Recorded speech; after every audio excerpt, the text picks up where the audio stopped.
Welcome to the Food Policy Resource Database.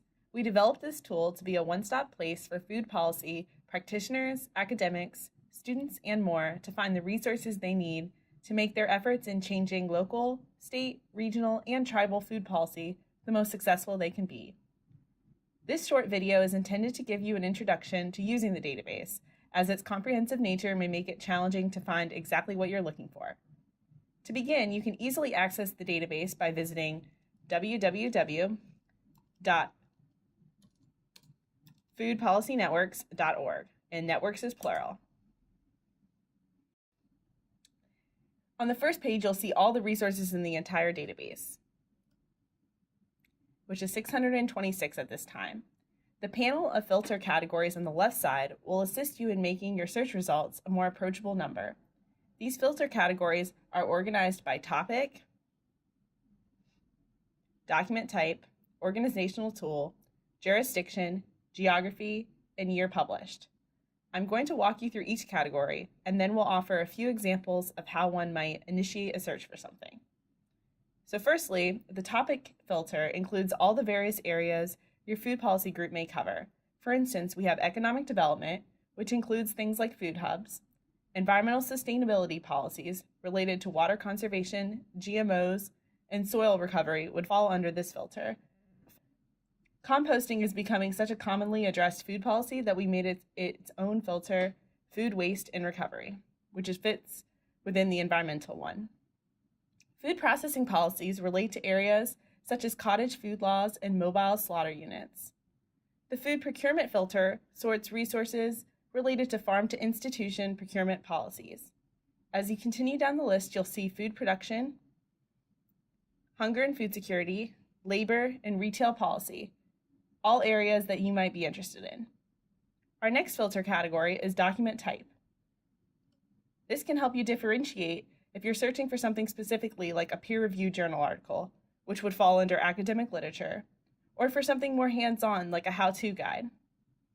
The other resources category is one that we want to highlight in particular, as it contains links to other databases and websites where you will find additional resources on similar issues. To give you an example,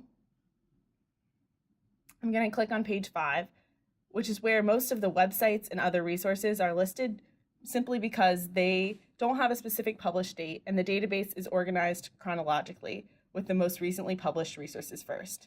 These resources, such as the Farm to School Network website, the Indigenous Food Systems Network website, the Fair Food Program, and more, are very helpful, and we really encourage you to click around and learn about our other partner organizations. The next filter category is organizational tool, which provides filters if you're looking for resources specific to organizing food policy councils. These include areas such as diversity on your council, that would fall under the membership and inclusionary techniques filter, or monitoring and evaluation. The jurisdiction category sorts resources based on whether they're aimed at the local, state or province, regional, federal, or tribal indigenous levels.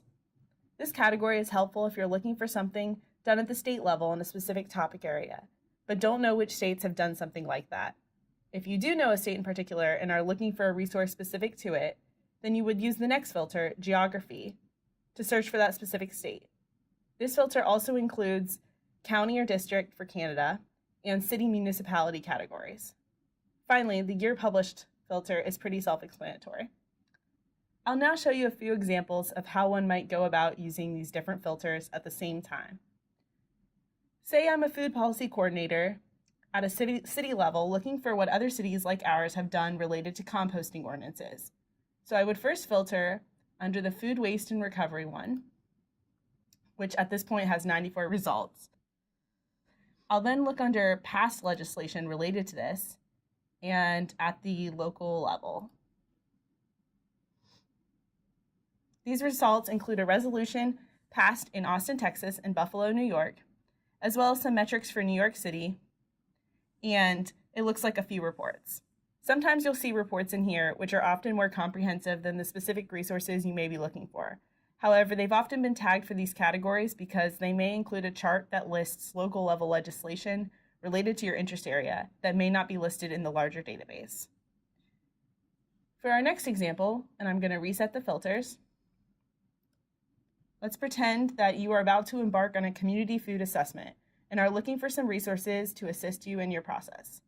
If you first click the Community Food Assessment filter, which is under Organizational Tool, because it's something that commonly is done by food policy councils, you'll see 89 results found.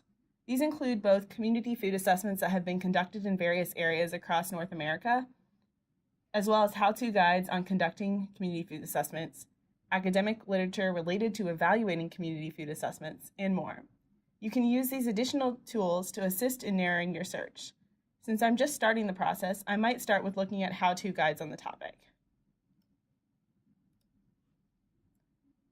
And that gives me a much more manageable number of resources.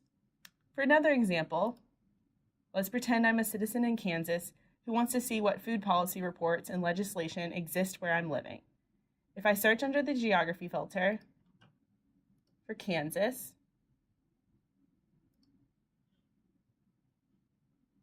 I have 9 results found.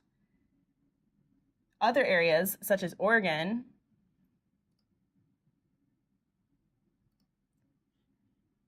may have a lot more. This one has 50. But that's just because these areas have published more on these topics so far, or we may just not know about a resource in your area. If you have anything you'd like us to add to the database, please email contact@foodpolicynetworks, again, networks is plural, .org. Thank you for listening to this video. Please let us know if you have any questions or would like us to add anything to the database. We add new resources every month.